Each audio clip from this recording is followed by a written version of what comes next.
जी अस्सलाम वालेकुम दोस्तों, हम लोग ये गंदम की कटाई का तरीका आपको बता रहे हैं कि किस तरह से गंदम की कटाई होती है। और ये सबसे पहले तो इस तरह ये जो गंदम काटी जाती है, फिर उसमें कुछ ठेका होता है, कुछ ठेका करके कुछ लोग ठेके पे कटवाते हैं, कुछ किस तरह कटवाते हैं। तो इस दफ़ा जो ठेका चल रहा था वो तकरीबन 4 से 5 मन का ठेका चल रहा था, जो 1 एकड़ का होता है। तो 1 एकड़ के ठेके के 4 से 5 मन दिए जा रहे थे गंदम के। तो हम आपको बताएंगे प्रॉपर जो प्रोसीजर है क्या होता है कि पहले गंदम की कटाई होती है, फिर कैसे इसको इसकी जो पंजाबी में कहते भरियाँ बना के तो इनू पहले एक जगह ते धड़ बनाते हैं, उत्थे इकट्ठी करते सारी कणक। उस तो बाद फिर अगे थ्रैशर लाते हैं, फिर थ्रैशर किस तरह लाती है, थ्रैशर के किस तरह गंदम के दाने किस तरह निकलते हैं, वो सारा प्रोसीजर जो हम आपको बताएंगे। आपने वीडियो पूरी देखनी है, एंड तक देखनी है, और हमारे चैनल को सब्सक्राइब करना है, लाइक करना है और शेयर करना है।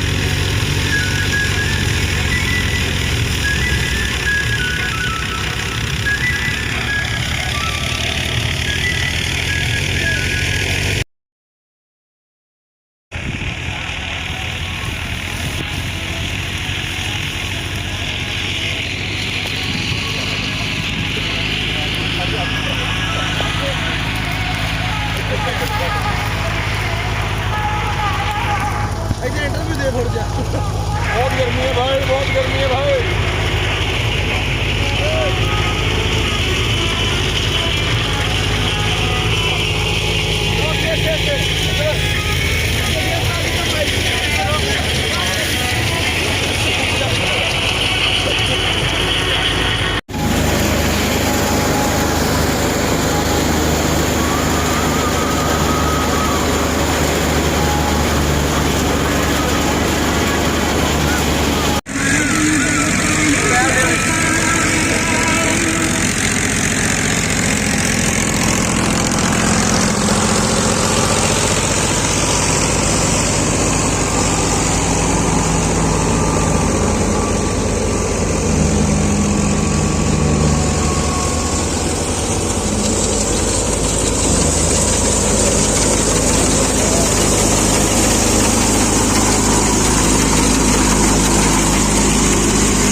Oke na.